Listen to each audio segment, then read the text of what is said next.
Good evening and thanks so much for joining us this Wednesday night. I'm Paul Mueller. And I'm Chloe Vincenti. We begin tonight with breaking news on the coronavirus outbreak here in New York. Governor Andrew Cuomo making a major announcement today when it comes to state universities. He's now saying all SUNY schools will now reduce in-person classes. This comes as the World Health Organization is now declaring the COVID-19 outbreak a pandemic. Minutes ago, an announcement saying the NCAA basketball tournament is now happening without fans, and the Dow Jones also dropping nearly 6% today. Tonight, we're bringing you live team coverage with how the coronavirus is impacting us right here in the Southern Tier. Cal Domowski is at the state basketball tournament where people are coming from all over the state to our area to play. Josh Rosenblatt has how Broome County officials are responding. And first, we go to Julia Gorman at Binghamton University live with updates from the school in the last few minutes. Julia.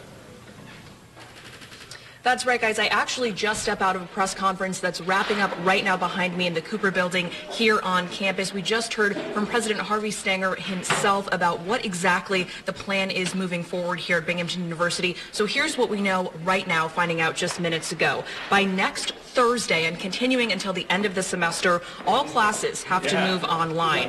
When it comes to those tricky lab-type classes, which we've been asking about all day, the university wants them taught remotely with some approved exceptions. Certain work can continue, and dining in residence halls, that's where the students here are eating and sleeping, will remain open. As for students, they have a choice right now. They can go home or they can keep and stay here on campus.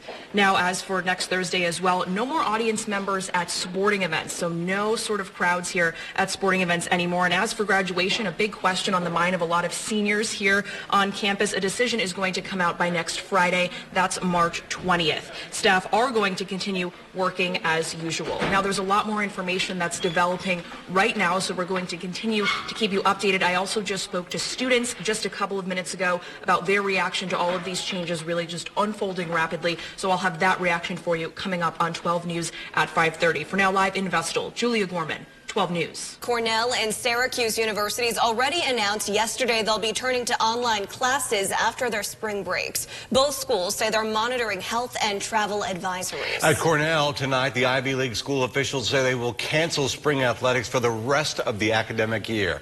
As for winter sports, they say a very limited amount of people will be allowed to attend. Now, each student athlete will be limited to 3 guests who can go to the games, as well as essential game day personnel and media will be allowed to go in. That includes games this weekend up in Ithaca, and that includes the women's hockey team in the NCAA tournament and the #1 ranked men's hockey team in their conference. Happening tonight, New York State basketball championships taking place over at Vestal High School. 2 games are tipping off, and 2 of the teams are traveling from the Westchester County area where there are more than 100 confirmed cases of coronavirus. Real hotbed there. Tonight, 12 News reporter Cal Domowski live at the high school as the teams arrive. And Cal, what has the school done to ensure safety there?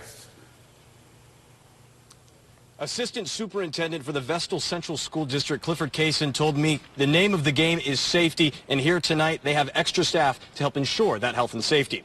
Officials here say Broome County is still in the clear. So far, no one has tested positive for the virus. Right. 8 people have been tested. 6 of them have tested negative, but 2 tests right now, as of the last check, still pending. 12 News reporter Josh Rosenblatt is live in Binghamton tonight. Josh, what has gone into preparations for the virus locally?